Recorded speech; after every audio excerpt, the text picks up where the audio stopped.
Ang multo sa bahay na bato. Sa isang liblib na baryo sa Ilocos, may isang lumang bahay na bato na iniwan ng may-ari nito noong panahon ng Hapon. Matagal na itong nakatayo, puno ng sapot at may mga bintanang basag.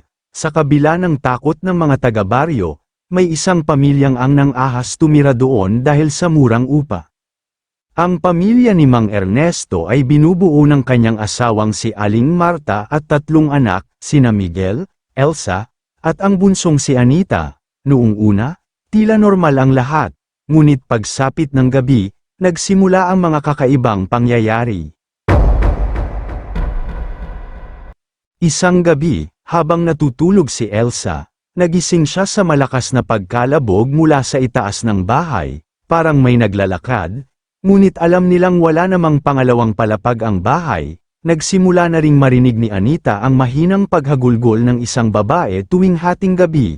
Minsan pa nga, nakita niyang may aninong dumaan sa harap ng kanyang kwarto kahit wala namang tao roon. Napansin din ni Mang Ernesto na tuwing alas 12 ng gabi, biglang lumalamig ang hangin sa loob ng bahay kahit na napakainit sa labas. Isang gabi, nakita niya mismo ang isang babaeng nakaputing damit na nakatayo sa labas ng kanilang bintana. Hindi ito gumagalaw. At nang lumapit siya, bigla itong naglaho sa hangin. Dahil sa mga nakakatakot na pangyayari, nagtanong-tanong si Mang Ernesto sa mga matatanda sa baryo. Doon niya nalaman ang nakapanindig balahibong kwento ng bahay na kanilang tinitirhan. Noong panahon ng Hapon, ang bahay ay pag-aari ng isang mayamang pamilya. Ang anak nilang dalaga, si Rosa, ay isang napakagandang babae. Isang sundalong Hapones ang naakit sa kanya at pinilit siyang gawing asawa. Ngunit tumanggi si Rosa. Dahil sa galit, ipiniit siya sa bahay at pinahirapan hanggang sa bawian siya ng buhay.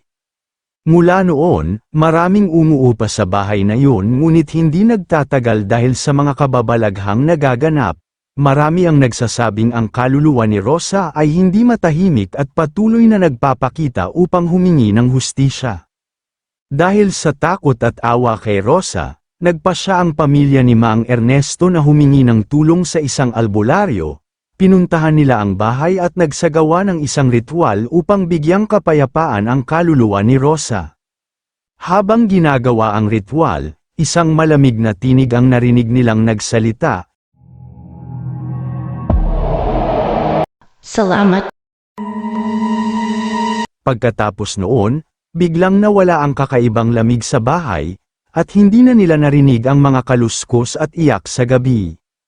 Lumipas ang ilang buwan, at tuluyan ng nanahimik ang bahay. Nagpasya ang pamilya ni Mang Ernesto na manatili roon. Ngunit ngayon, wala nang takot na bumabalot sa kanila.